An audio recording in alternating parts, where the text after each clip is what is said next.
In this race, we reached out to each campaign, offering them a chance for a one-on-one interview to talk to us about the issues that impact you and the entire state of Florida. It has been quite the journey, in particular, though, for Charlie Crist. He is, of course, the former governor of Florida, former Republican, and now a current Democrat U.S. member of Congress. And now he's looking to be governor again. You've been governor before. How different would it be to be governor again now compared to 10 years ago when you held that office? Well, that's a good question. I don't think I would find out until I win, if I do. And I pray that I do, because I think Florida deserves better. I think that Governor DeSantis has been a disappointment, obviously, particularly with the handling of COVID and many other issues, frankly. How would you manage the pandemic differently?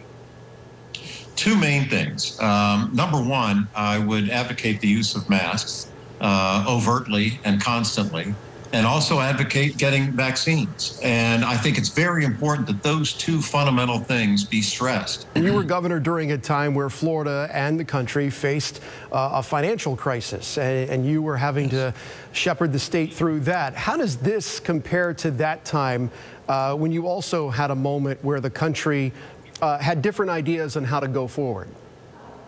Well, you point out a good similarity, I think, Paul. You know, the way COVID is being treated by Republican governors is very different than the way it's been treated by President Biden, for example. You know, back in 2009, when we were going through the Great Recession, it was my choice as a then Republican governor to work with a then Democratic president and President Obama.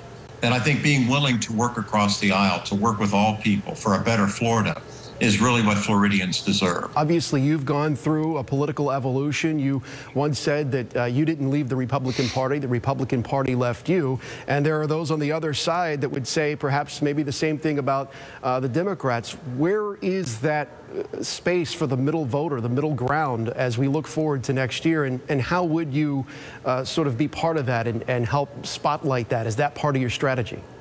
That's a great question, Paul. And I truly believe that most Florida voters are in the middle. You know, you hear an awful lot from the two extremes. They're very vocal, very loud, wave a lot of flags and what have you. But I really believe that most Floridians want the same thing. They want a good education for their children. They want a clean environment for our Sunshine State that really boosters our economy. As I've always said, I think our environment and our economy are inextricably linked. I mean, tourism being the largest issue in the state, people come to Florida because she is so beautiful. You know, and I think they want safe communities. You know, these are basic fundamental things that most citizens want. Just to play devil's advocate for a second here, though, Congressman, some would say Governor DeSantis managed the pandemic, obviously, in a very different way than you just said that you would.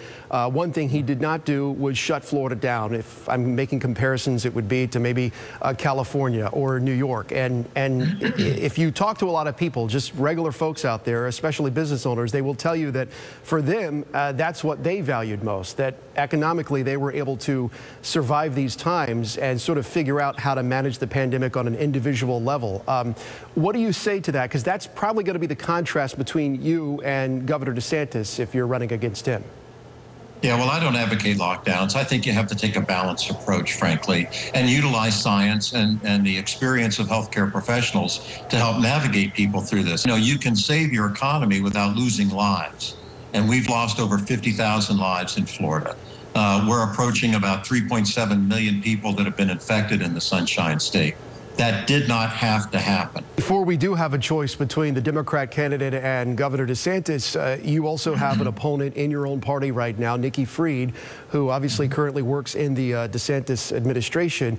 But draw a distinction between the choice for you as governor and Nikki Fried as governor, and she has gone on the attack recently, calling into question some of your past positions. Well, I think experience is the bottom line here. I've been governor. I've been the Attorney General of Florida, enforcing our laws and keeping our state safe. I served as the Commissioner of Education, fighting for our public schools and our school teachers. I've also been in the state Senate, so I know the legislative branch in Tallahassee. And now I'm a member of the United States Congress. So I think having that combined federal, state, and local experience is a real asset that you want in a leader.